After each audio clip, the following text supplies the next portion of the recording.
کون سا راز ہے؟ تو اس عاشق نے کہا تھا تمہیں کیا بتاؤں، برسوں کے بعد تڑپنے کے بعد میں حضور کے روزے پہ پہنچا اور جب گنبد خضرا کی سنہری جالیاں دیکھی، وہاں روکنے والے کھڑے تھے، متوے کھڑے تھے، مگر عشق جوان تھا، میں بوڑھا تھا، مگر گنبد خضرا کی سنہری جالی دیکھی برداشت نہ کر سکا، میں نے چھلانگ لگائی، جالی تھام لی۔ وہاں جو متوہ کھڑا تھا اس نے اس کے ہاتھ میں لاٹھی تھی، اس نے شرک کہہ کے اتنی تیز لاٹھی ماری کہ اس کے درد سے میں بے ہوش ہو کے جب گرا گنبد خضرا کے آگے، کہتا بس آنکھ بند ہونی تھی، مقدر روشن ہو گیا تھا، مقدر روشن ہو گیا۔ کہا چچا بتا تو صحیح ہوا کیا؟ اس نے کہا آنکھ لگی تو خواب میں مصطفیٰ تشریف لے آئے، حضور تشریف لے آئے۔ کہا میرے ہاتھ میں اتنا درد تھا کہ میں اس کی شدت سے بے ہوش ہو کے گرا، لیکن خواب میں حضور آئے۔ میں کیا دیکھتا ہوں، وہ کملی والا آقا، وہ محبوب، میرا محبوب اپنے ہاتھ میں ہاتھ لیے بیٹھا ہے۔ میں نے حضور کے چہرے کو دیکھا، حضور مسکرا رہے تھے۔ میں نے کہا یا رسول اللہ، آپ نے دیکھا آپ کی جالیوں تک پہنچنے کے لیے میرے ہاتھ پہ ڈنڈا لگا جس کی وجہ سے بے ہوش ہوا۔ مصطفیٰ نے مسکرا کے کہا تھا عاشق پریشان کیوں ہوتا ہے، محبوبوں تک پہنچنے کے لیے ڈنڈے کھانے پڑ جایا کرتے ہیں۔ عاشق وہ ہوتے ہیں جو دکھ اٹھا لیتے ہیں، محبوب کے قدموں تک پہنچایا کرتے ہیں۔ اللہ اکبر۔ تو کہا پھر آنکھیں؟ اس نے کہا اس وقت میں نے حضور کو دیکھا تھا، اس وقت حضور کو دیکھا تھا، بس تب سے میرے دل میں یہی ہے آنکھیں بند کرے رہے، پتہ نہیں کب مصطفیٰ خواب میں تشریف لے آئے، کب حضور تشریف لے آئے۔ یہ میرے حضور کا عشق ہے جوان، اور ہم کدھر بھٹک رہے ہیں، ہم کہاں ہیں، ہم کس کی تلاش میں ہیں؟ یہ 4 دن کی زندگی ہے، 2 دن گزر گئے 2 باقی ہیں۔ جس طرح دن کے 3 حصے ہوتے ہیں، ایک صبح کا وقت، ایک دوپہر کا وقت، ایک شام کا وقت۔ صبح میں سورج چڑھتا ہے، دوپہر آتے آتے ٹھہر جاتا ہے، شام ہوتے ہوتے ڈھلنے لگ جاتا ہے، شام ہوتے ہوتے ڈھلنے لگ جاتا ہے۔ ہاں جوان، کسی کی زندگی کی سورج کا طلوع ہے، کسی کا زوال ہے، اب کسی کا غروب ہونے والا ہے۔ بس وقت دور نہیں ہے کہ شام ہونے والی ہے اور کبھی آنکھ بند ہو سکتی ہے۔ زندگی حضور کے نام کر دے، اپنا سب کچھ مصطفیٰ کے نام کر دو، خدا کی قسم مرو گے نا تو پھر ضرورت نہیں کوئی تمہارے لیے ہاتھ اٹھائے۔ نصیب والا ہے جس کے لیے ہاتھ اٹھیں، لیکن عشق کا سودا دل میں لے کے مر جا، قبر میں بعد میں پہنچے گا، مدینے والا تیری قبر کو پہلے روشن فرما دے گا، پہلے حضور روشن فرما دیں گے۔ اور خدا کی قسم ان سے سچا محبوب تو کوئی ہو ہی نہیں سکتا۔ ہاں کتنوں کے یاروں نے وعدے کیے جھوٹے کر دیے، کسی کے یار نے وعدہ کیا رسوا کر دیا۔ اس نبی پہ قربان نہ جائیں جس کے نام پہ گریبان پکڑا جائے تو تسلی دینے کے لیے مدینے سے خود چلا آتا ہے۔ اور کوئی اتنا سچا محبوب ہو تو دکھاؤ، اٹھاؤ تاریخ مراد آباد کی۔ علامہ کافی کفایت علی رحمت اللہ تعالیٰ علیہ، جب آپ کو قید کے اندر ڈالا گیا، کہا گیا فتویٰ واپس لے لو، آپ نے کہا تھا یہ تمہارے گھر کی کتاب نہیں، یہ مصطفیٰ کے در کی کتاب ہے۔ ہاں زمانہ بدل سکتا ہے، نظام مصطفیٰ نہیں بدلا کرتا۔ اٹھانے کے بعد جیل میں ڈالا، علامہ کافی کو جیل کے اندر ڈالا گیا، کہا آپ بھی فتویٰ بدل دو۔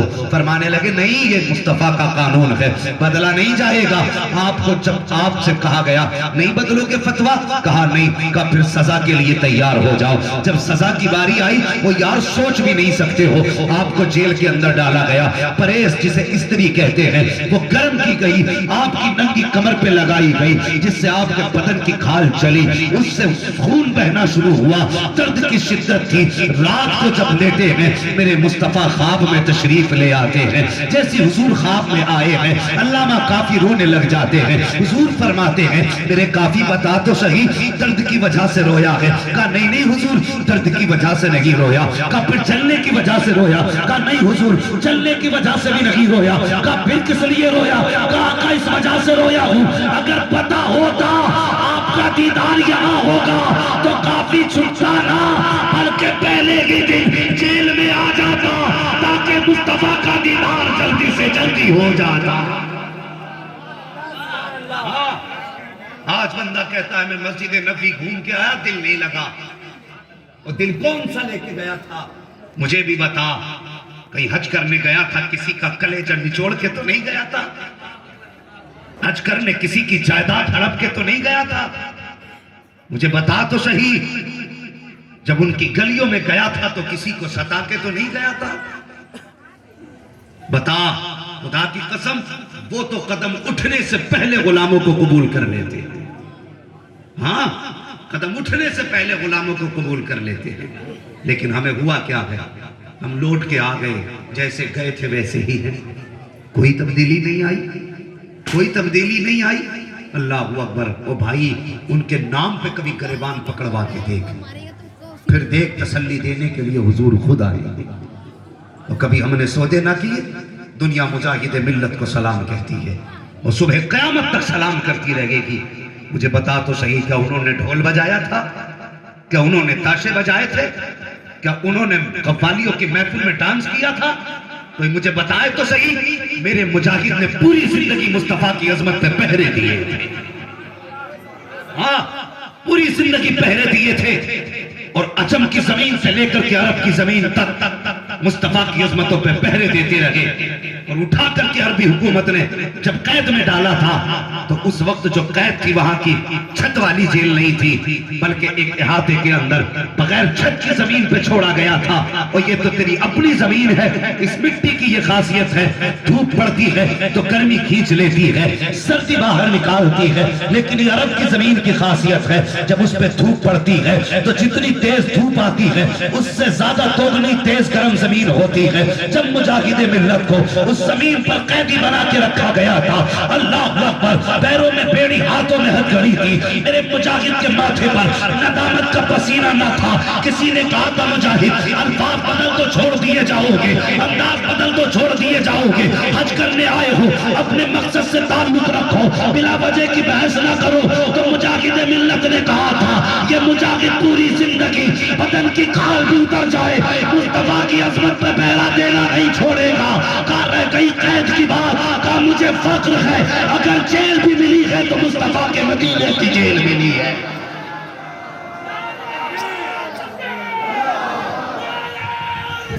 یا رسول اللہ، زندہ باد، زندہ باد، اعلیٰ حضرت، اعلیٰ حضرت، تاج الشریعہ، تاج الشریعہ، زندہ باد، زندہ باد، یا علی، یا علی، اللہ اکبر، یا رسول اللہ۔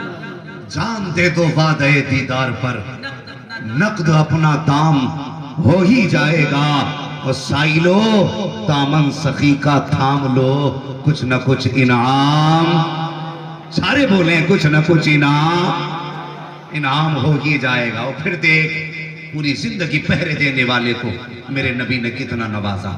آج بندہ پوچھتا کوئی عمل بتا دو جس سے حضور کی زیارت ہو جائے، میں کہتا ہوں خدا کی قسم ان کی عزت پہ پہرا دینا تیرا کام ہے، اور کھلی آنکھ سے جلوہ دکھانا مدینے والے مصطفیٰ کا کام ہے۔ ہاں، سب سے چھوٹا عمل ہے ان کے نام پہ ان کی عظمتوں پہ پہرے دو۔ ہاں، ان کے نام پہ کبھی پتھر کھا کے دیکھ، خدا کی قسم زخم پہ ہاتھ رکھنے مصطفیٰ خود آئیں گے۔ وہ قید میں، اور کئی سارے علماء حضور کی زمین پہ، کئی سارے علماء۔ ایک عالم دین نے خواب دیکھا، گنبد خضرا کے سامنے دسترخوان بچھا ہے، علم والے مہمان بن کے بیٹھے ہیں، حضور میزبانی فرما رہے ہیں، سب کے آگے حضور کے دسترخوان پہ طرح طرح کی نعمتیں ہیں، سب کھا رہے ہیں۔ لیکن اس نے کہا سب اپنے ہاتھ سے کھا رہے تھے، میں نے دیکھا مجاہد ملت کو مصطفیٰ اپنے ہاتھوں سے کھلا رہے تھے۔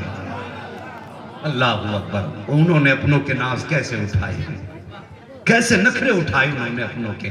آج ہم دیکھیں ہماری زندگی کہاں ہے، ہم نعرے لگاتے ہیں، کبھی ان کا اصول اپنایا؟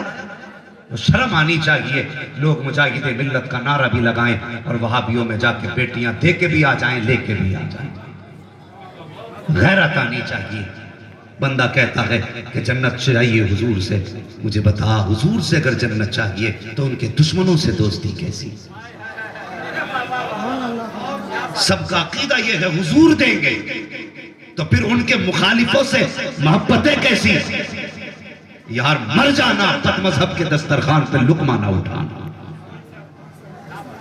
ہاں مر جانا، کبھی اس طاق کے دروازے پہ جا کے ایک گھونٹ پانی کا نہ پینا.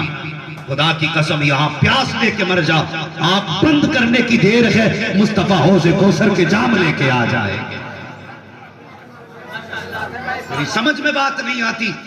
کہتے ہم انہیں بھی کچھ نہیں کہتے، انہیں بھی کچھ نہیں کہتے، تو بہت بڑا اصلاح پسند آدمی ہے. کہتا نہیں جی ہمیں فساد نہیں پھیلانا. مجھے بتا تو صحیح اگر فساد اس کا نام ہے. اٹھا تاریخ مدینہ شریف کی، حضرت سمیہ کی تاریخ اٹھا. جس دن میرے مصطفیٰ کا کلمہ پڑھا ابو جہل کو پتا چل گیا سمیہ نے حضور کا کلمہ پڑھا ہے. اس نے حضرت سمیہ کو قید کیا، ظلم کی انتہا کر دی، کوڑے برسائے گئے. لیکن جب بھی کوڑا لگتا تھا زبان سے یا محمد کی صدا نکلا کرتی تھی. اللہ اکبر. میں پوچھنا چاہتا ہوں اگر وہ چاہتی تو ایمان چھپا کر کے کوڑوں سے بچ جاتی، اگر وہ چاہتی تو ابو جہل کی زیادتی سے بچ جاتی. لیکن وہ بابا یہ دوہل دنیا کو بتا رہی تھی جفا جو عشق میں ہوتی ہے وہ جفا ہی نہیں. ارے ستم نہ ہو تو محبت میں کچھ مزہ ہی نہیں. شرم آنی چاہیے کہ ہم تو مصلحت کے ساتھ ہیں. قیامت میں پتا چلے گا تیری مصلحت کا، اور صبح قیامت تک دنیا سنیت وقت کے تاج شریعت علامہ اختر رضا کو خراج تحسین پیش کرے گی کہ اس نے کسی طاقت کے آگے کبھی جھکنا ہمیں سکھایا ہی نہیں. ہاں سب نے حکم بدلے، فتوے بدلے کہ اس میں نرمی لے آؤ، اس میں سختی لے آؤ. خدا کی قسم وہ بریلی شریف کا ایک فتویٰ ہے کہ جو ہر دور میں اپنی جگہ پہ اٹل رہا ہے، اٹل رہا ہے. کتنے سارے اعتراضات ہوتے ہیں، ادھر نہیں جانا. بس اتنا کہنا چاہتا ہوں تو رنگی چھوڑ دیکھ رنگ ہو جا، سراسر موم ہو جا یا پھر سراسر سنگ ہو جا. ہاں بس ایک چوکھٹ تھامنی ہوگی، حیا نہیں چاہیے. بندہ مسافر کر رہا ہے، رات کی محفلیں الگ ہیں، دن کے اجالے کی محفلیں الگ ہیں. سوچو تو صحیح. تم مجھے دھوکہ دے سکتے ہو، ان علماء کو دھوکہ دے سکتے ہو، اس مجمع کو دھوکہ دے سکتے ہو، لیکن وہ نبی جس کے بارے میں بریلی کے امام نے کہا اور کوئی غیب کیا تم سے نہا ہو بھلا، جب نہ خدا کی چھپا تم پہ کروڑوں درود. اس نبی کو دھوکہ کون دے سکتا ہے؟ حضور پوچھیں گے نہیں؟ اور جو مجھے مر کے مٹی میں ملنے والا کہتا رہا وہ تیرا سمدی بن گیا. حضور پوچھیں گے نہیں؟ جس نے میری بیٹی کی قبر پر بلڈوزر چلایا اس کی بیٹی کو تو اپنے گھر کی دلہن بنا کے رکھتا رہا، تو بتا کون سا منہ دکھائے گا مصطفیٰ کو قیامت میں؟ کون سا چہرہ لے کے جاؤ گے ساقی کوثر کے سامنے؟ وہاں سیدہ فاطمہ بھی کھڑی ہوگی، آقا حسن بھی کھڑے ہوں گے. کیا وہ نہیں کہیں گے کہ ہاں امی کے قدموں میں بھی تھا، میرے اوپر بھی بلڈوزر چلایا گیا اور یہ اس کے گھر پہ بیٹھ کے ناشتے کرتا رہا؟ پھر بتا بچانے کے لیے کون آئے گا؟